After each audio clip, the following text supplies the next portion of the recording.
ஒரு ஆண் ஒன்றுக்கு மேற்பட்ட பெண்களை திருமணம் முடித்துக் கொள்ளலாம் அப்படின்னு சொல்லிட்டு இஸ்லாம் அனுமதி கொடுத்திருக்கு. இது சாப்டர் 4 சூரா அன்-நிசாவோட 1 to 23 verses பார்க்கலாம். இதோட ஸ்டோரின்னு சொல்லி பார்க்கும் பொழுது பெண்களுக்கான உரிமைகள் என்னென்ன, அப்புறம் வாரிசு உரிமை சட்டம், குடும்ப உறவுகள், சமூக ஒழுங்குகள், திருமணம், இது எல்லாத்தையும் பத்தி இந்த அத்தியாயங்கள்ல நம்மளால பார்க்க முடியுது.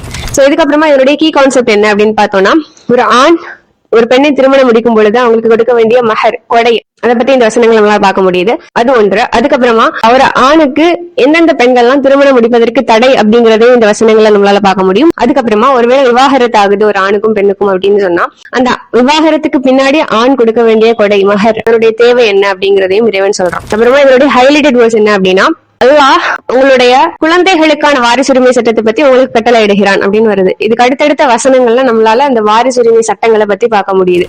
சோ இதனுடைய மெயின் தீம் என்ன அப்படின்னா, அல்லாஹ் ஒன்றிற்கும் மேற்பட்ட மனைவிகளை ஒரு ஆணுக்கு அனுமதியாக்கி இருக்கான். ஆனா ஒரு நிபந்தனையோட. என்ன அப்படின்னா, உங்களால ஈக்குவல் இம்பார்ட்டன்ஸ் அவங்களுக்கு கொடுக்க முடியுங்கிற பட்சத்துல மட்டும் ஒன்றுக்கும் மேற்பட்ட மனைவிகள் உங்களுக்கு அனுமதி இல்ல அப்படின்னா ஒரு மனைவியை மட்டுமே நீங்க திருமணம் முடிச்சுக்கோங்க அப்படின்னு இறைவன் சொல்லி காட்டுறோம். சோ இந்த சீரிஸோட அடுத்தடுத்த வீடியோஸ் மிஸ் பண்ணாம பாக்குறதுக்கு எங்களை ஃபாலோ பண்ணிக்கோங்க. அஸ்ஸலாமு அலைக்கும் வரஹ்மத்துல்லாஹி வபரகாத்துஹு.